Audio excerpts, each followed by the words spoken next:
Hello and welcome to the PocketGamer.biz podcast Week in Mobile Games, where we discuss the week's news and hopefully provide some insights. I'm Craig Chapple, head of content at PocketGamer.biz. With me as always, Aaron Astle, our news editor. How you doing? How's the week been? You've been manning the site. Hello. Yes, this is sort of our first time actually speaking vocally Legitimately. in a couple of days. So I'm doing all right, thank you. It's been a hectic couple of days without you around. Yeah, manning things, trying to keep on top of all the news with Issa, our MENA reporter. So yeah, I feel very, very much plugged into all of the news that's been happening this week. I've seen all of it. There's been no escaping it. But no, it's been all right. The week's flown by because of it. Constantly been juggling between different tasks. But yeah, obviously, I'm sure you've got a lot to say about your week. So this week I've been at Develop Brighton, which is a UK conference that's been running for many years. And it's kind of really, a lot of it, they do sessions, obviously, over 3 days and cover various things, development, business. They have an audio track on the final day. And then I guess thousands of people kind of come down to it. But to me, it's always it's just a really great opportunity to kind of catch up with a lot of people in the UK games industry. I had a really good time. It's one of my favourite shows to go to each year. It's quite easy to get to. I say that, getting back from there was an absolute pain because London transport does not work. I had a meeting at 10 in London, and then I planned to get there a half hour early, just in case. And then sure enough, I still wasn't actually at my stop by 10 past 10, so I just had to be I can't make it. It's slightly sunny out, and the UK's transport system has collapsed. But like I say, it's a good show. I guess if I quickly, the main takeaway, I guess, for me was that, always you kind of take the temperature. How do people feel about the industry? We obviously last year had the Survive to 25, and then this year I think everyone's just kind of, unfortunately, just kind of used to how things are. I'm not saying that I'm not saying that layoffs aren't down, but then obviously Microsoft have just had a massive, massive cut in their workforce, which we talked about extensively last week. I won't go into that again for 20 minutes. So I think I think people are kind of down about the industry, really, overall. Obviously, people were still hard at work making their games, trying to make it work, trying to find investment, etc. People aren't stopping. But when you generally chat to people, there's few positives, if you looked at the overall macro level, I guess, to talk about. Other than, obviously, the recent UK games industry stuff, there was news this week as well about that, which is extra investment in the industry from the government and new kind of groups forming to help support the industry, connect it with decision makers, which is amazing news. So there was, I guess there was a positive, but yeah.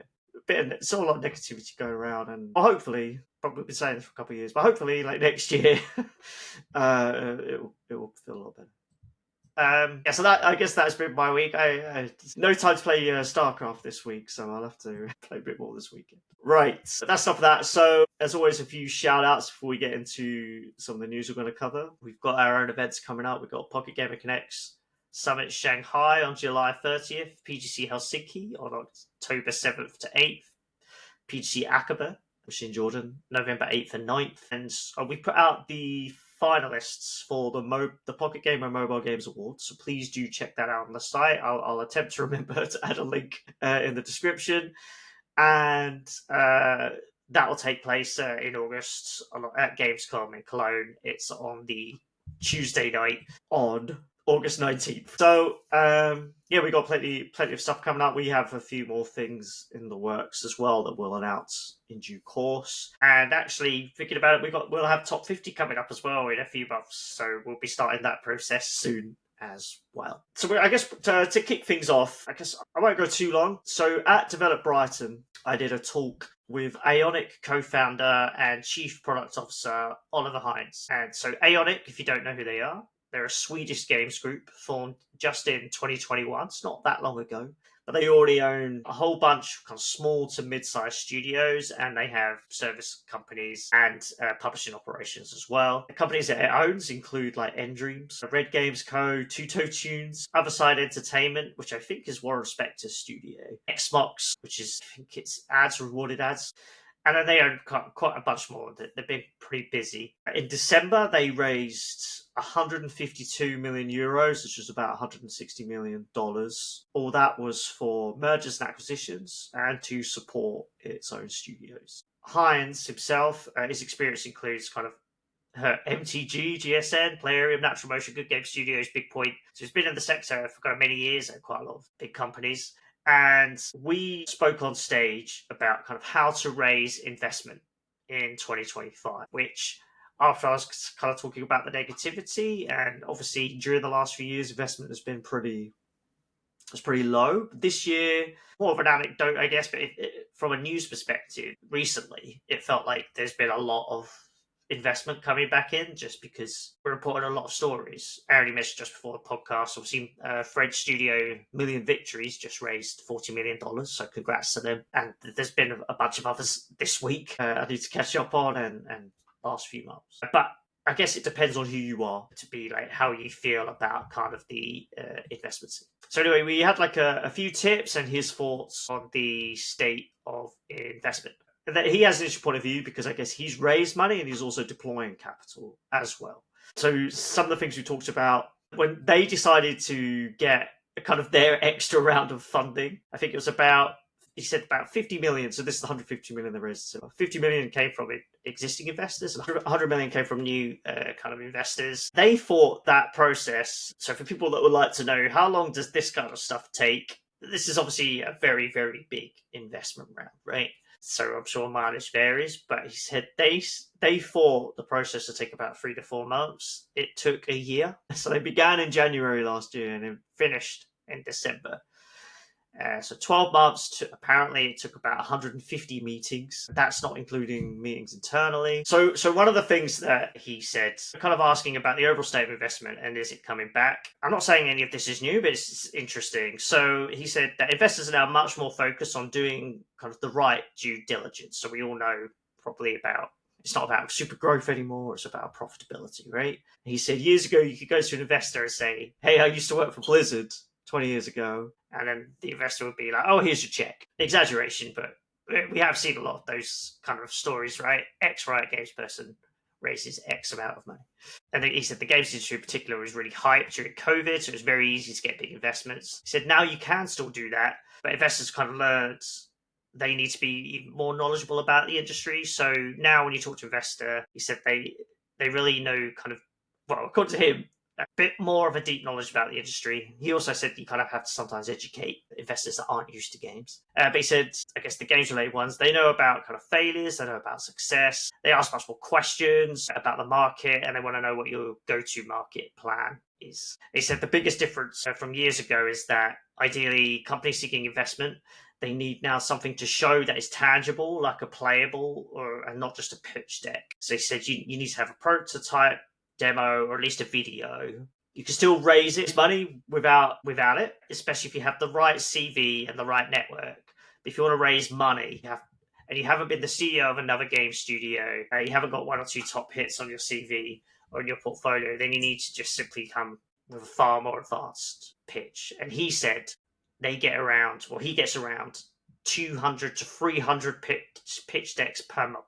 And those are the ones that are just forwarded to him by the team. So it's quite a lot. And it's just a real quick investment advice. So he said, a red flag, said the most common mistake in pitches is the lack of research and understanding of the market, particularly when it comes to how competitive the space is, or kind of reaching out. So practical advice. So if you're reaching out to an investor or a publisher, and you want funding or just someone to kind of help you release your game. The publishers usually have forms on their website. You can submit the games. He said LinkedIn is a good source, potentially, if you want to find someone. And he's proof of that. He's had a couple that have reached out on LinkedIn and then they've kind of gone on to progress into talks. I'm not saying do this for everyone, but these are just sort of general advice, things you could do. Lists are available, obviously, online. But one of them is the financial list, which is from Fundamentally Games. They have a big list that you could get in touch with. So conferences are good for networking, but it's not actually easy to find the right people. I mean, obviously, sometimes like our events, right, we try and set it up so there's like an investor connector where you can actually find the right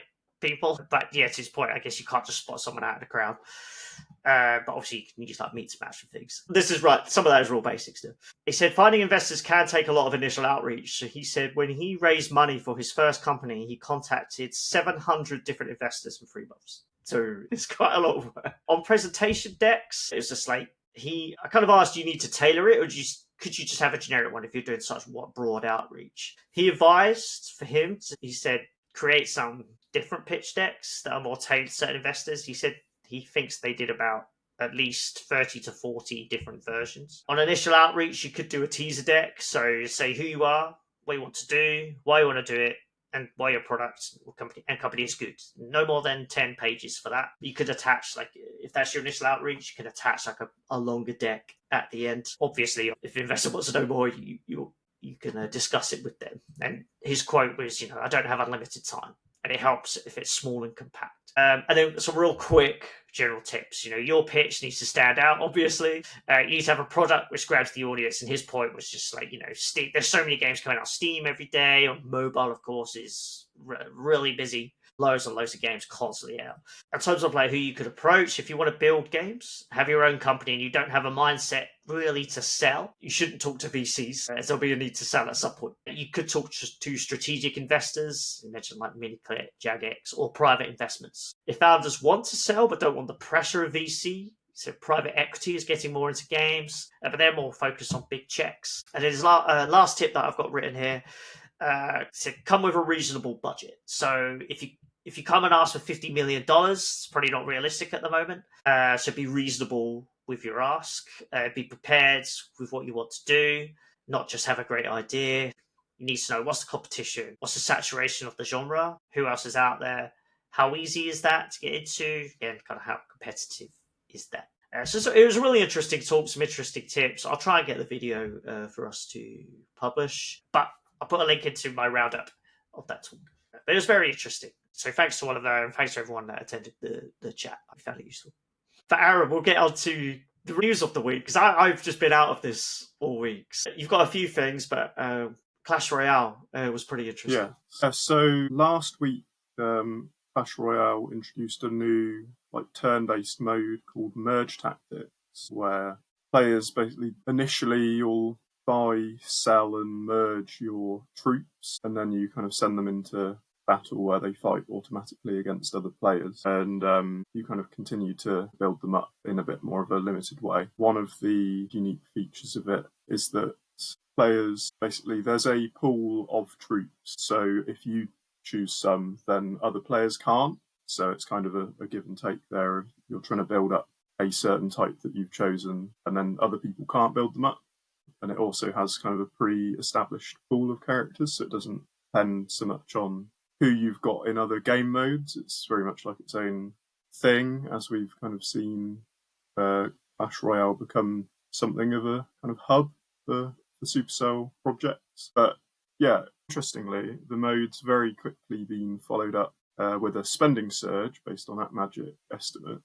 So the game made $3.8 million on the 8th of July, which the estimates say was its highest level of gross daily spending seen since December 20th, 2021, so obviously during the pandemic, and this is just Google Play and App Store revenue. But yeah, effectively, this mode has now hit like a nearly 4-year high for daily player spending, which could go in. It's not on kind of Brawl Stars levels of sudden surge, but it's pretty good going. So I'd actually been working a bit on like a dive into Clash Royale's kind of comeback, because we've kind of been seeing it over a few months recently. This new mode seems to have really spiked things quite dramatically, but the rise was already kind of bubbling away. So June was already the game's biggest month for revenue since 2021, obviously before this new mode rolled out.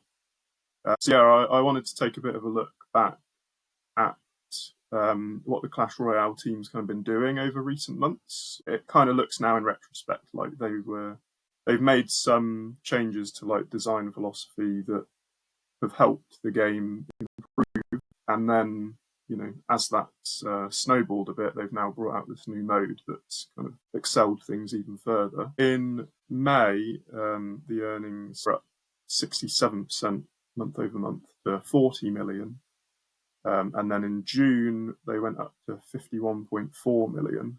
Year over year, June was up 127%. And as I said, that's its best month the game's had since 2021. So I was looking through like Supercell's updates to the game over recent months. They tend to do like one big update a month, it seems. And the April 7th update saw some quite big changes, like they overhauled Clash Royale's Battle Pass. So they increased it from 60 tiers to 90 and changed the rewards available in the free pass and the diamond pass, which I would say points to them trying to get people spending longer playing the game to get more of these rewards during the pass's active period. And further to this, they also removed chest queues, timers, and keys on April 7th. So, like rewards that you would be able to claim in game, but then you have to wait for them to unlock or use these resources. That's all kind of been reworked and rebalanced so that you play the game and you get the rewards. The Clash Royale team said at the time that the goal was to eliminate every barrier that stopped you collecting rewards at your own pace. And at the same time, they also simplified battle rewards and combined them with daily win rewards. So basically, as you do battles each day, you can get extra crowns for your first so many battles and more for your so many wins. And I think like the first 10 wins a day come with various rewards. So it's all very much pointing to they're trying to get people playing more every day, which I think has ultimately played a role in why we've seen this rise over the past few months. They've also, like each update will bring like new evolutions and some bring a new character to the game, which I'm sure helps, but that's not anything that new. It doesn't explain why previous months weren't so strong. So I do think that kind of change in philosophy has affected things. They also streamlined the game in April. They removed the banner box, banner tokens, and season tokens, and closed the current version of the season shop, which might all sound like bad stuff to be getting rid of things, but it's not the first time we've seen Supercell removing unsuccessful areas of game. Like Squad Busters, the big overhaul for version 2.0 saw them remove multiple modes like doppelgangers and double trouble, which they think is going to be in the best interest of the game. So I think Brawl the same Stars here. obviously famously changed things up. I think Yeah. they famously got rid of loot boxes, and they tried to make a big fanfare of it, but it didn't help the game at all. And then eventually they made a number of changes. I always forget the name of it, Starry Road or Star Drops, can't remember, which then helped kind of the game kind of blow up. Mega success. Right. Yeah. So the Clash Royale team said with these removals that despite offering many great rewards, the season shop wasn't very popular.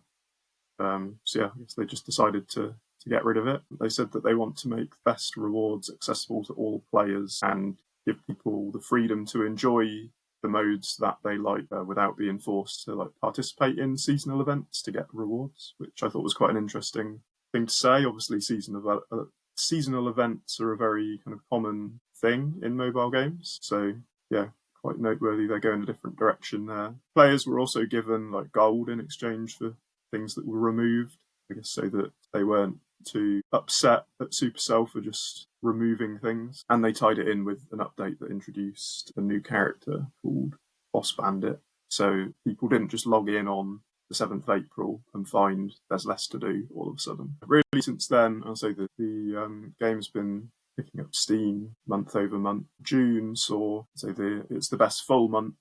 July might beat it now, but currently June's the best full month since 2021. So it'll be interesting to see whether that sustains and whether we just keep seeing monthly growth or whether it's kind of peaked now and going to level back out. I guess we'll see as the month goes on. I think it's to go back to kind of the new gameplay that they're putting in. I think it's really cool to treat Clash Royale as a platform. I think it's a really good experiment because I always wonder when you have these hit games at any platform, really, that they build up these massive audiences, many millions of players, and then they're always focused on that singular core experience. There are very good reasons for that. There's obviously why. Sorry, my cat's here, by the way.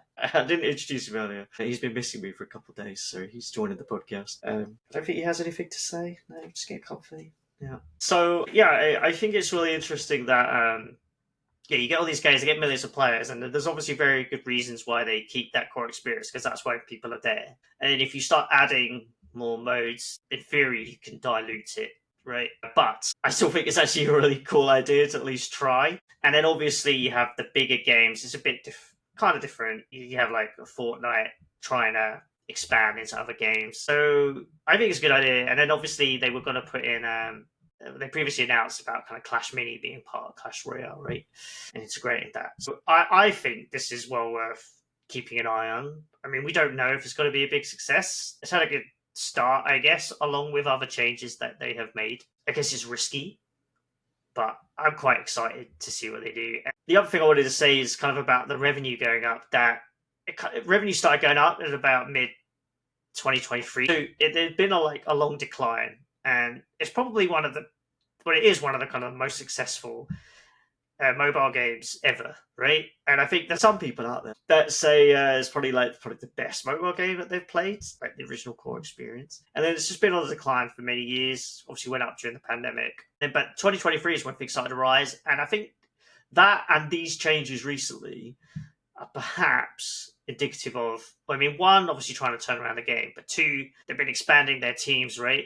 Which is apparently what helped with Brawl Stars. I thought that maybe Brawl Stars, the changes kind of came later, but they're saying that the team size helped them take more risks. And also, I wonder if now you're starting to see this new strategy. Finally, they've had an update that maybe has actually worked for now. And the bigger teams just all started to actually have an impact, and that these things take time. So I think it's really cool, and excited to see what they do. So the other thing that I wanted to talk about, so I've just written a China Games report. So I guess I kind of wanted to go through a few kind of stats and takeaways, what's going on there. So obviously we're doing Pocket Gamer Connect Summit Shanghai on July 30th. So a couple stats for you. Obviously it's probably one of the world's kind of most lucrative markets, but also the toughest to break into. So according to the China Audio Visual and Digital Publishing Association's annual report, the country's games industry generated about $44.8 billion in 2024, which is a rise of about 7.5%.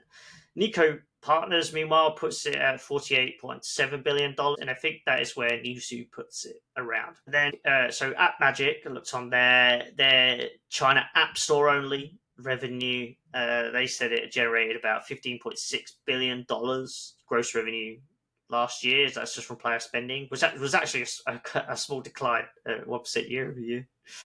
In the first 6 months of 2025, it's accumulated already about $8 billion. So that's actually a small rise. It's just less than 1% year over year. If you want to compare that, so the US App Store made $8.4 billion in H1 2025. But bear in mind that, so in China, Google Play is not available, whereas it is in the US. Google Play generates generally less revenue. And in China, it's actually the Android stores that kind of make ridiculous sums of money. So they'll make more than the App Store. And then you've obviously got WeChat mini games that's been growing for a long time, and 500 million monthly active users. So that's pretty good, I guess, I would say. I guess what's changed in China's games industry, right? So we already know that Tencent is highly influential, invested loads of money, and Honor of Kings at home, enormous success, probably the biggest mobile game on the planet, biggest game on the planet. PUBG Mobile has been international success, and so we already know they're influential. NetEase, it's kind of a weird one in that they're obviously very successful. I believe they're still the second biggest publisher, unless Universe took over. But so one of the trends is that China's kind of proven itself now, not just in mobile and not just at home, as a country that has studios that create massive, massive global hits, and now are kind of across platforms. So we've seen, the big one was Black Myth Wukong from Game Science. That was kind of the proof of AAA. From China, having a kind of global reach, and that they can have like kind of the same quality levels. You can argue all that if you want, but the general feeling is that that's how it's kind of gone, and that's direction of travel. And then NetEase has had Marvel Rivals, and so it's had Delta Force. Marvel Rivals has been successful,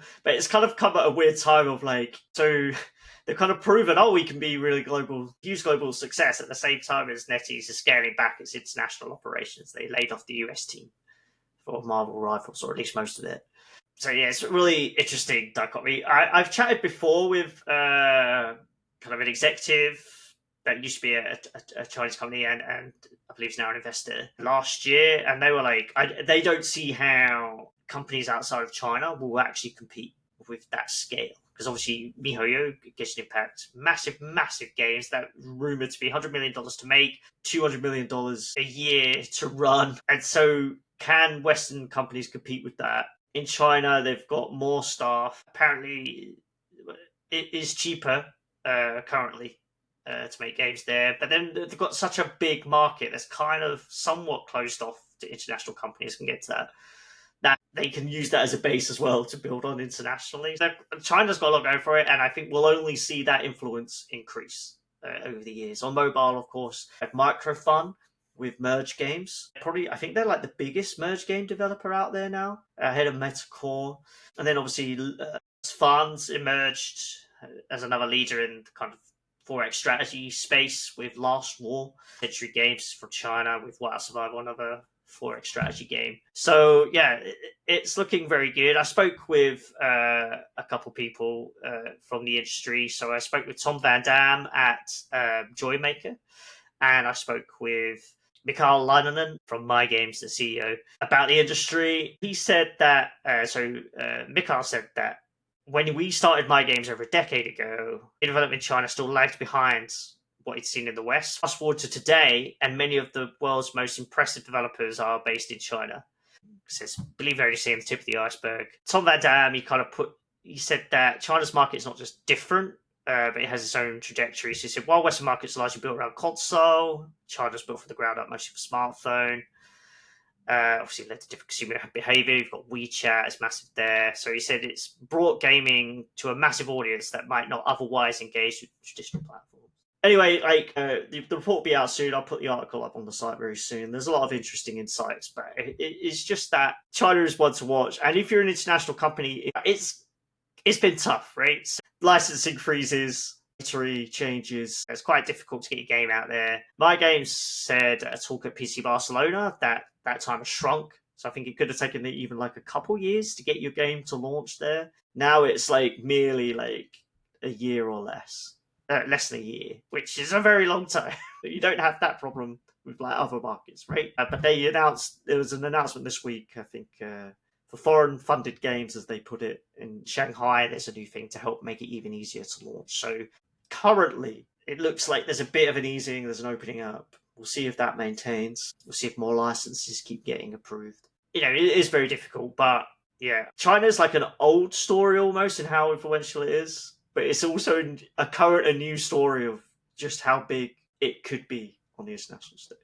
So, Aaron, you got to round us out, and there's been a lot of anniversaries this week. Yes, there have. So I thought I'd start with Pokemon Go, which just celebrated its 9th anniversary, which makes me feel incredibly old. Released back in 2016, obviously, the 6th of July.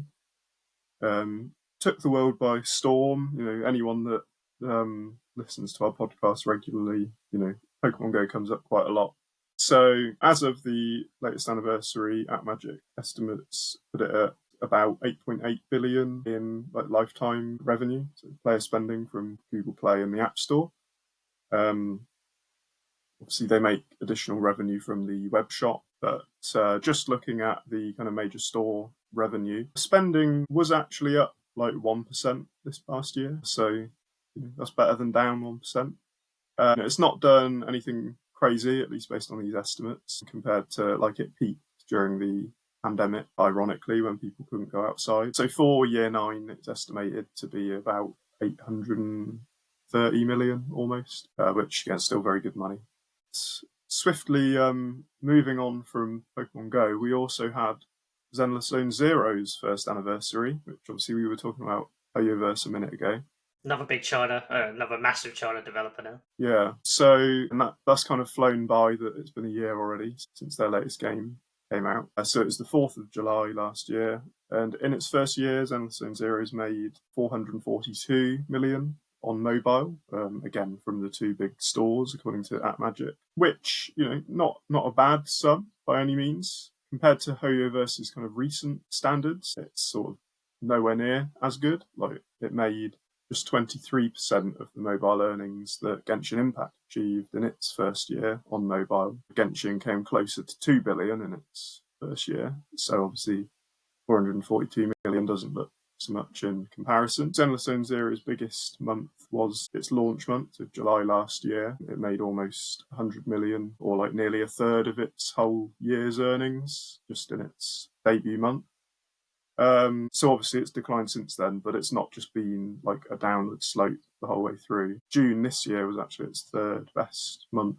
I think that tied into the version 2.0 update, which also triggered the game's biggest spending spike yet, on a daily basis. So it was up 740% on the day that version 2 went live. And then player spending remained above the pre-update level for 10 consecutive days, which, as I say, helped make June really a good month for the game. Right. I guess that brings us to the end of the PocketGamer.biz podcast week in mobile games. Thanks as always, Aaron, for being on the podcast and for basically manning the website this week. So, yeah, great job. And thank you, everyone, for listening. Goodbye from me, and goodbye from Gizmo. I just woke him up, so I was going to say he's asleep. He'll be very happy about that. Anyway, everyone, have a great weekend. We'll see you on the next show. Thanks very much. Goodbye.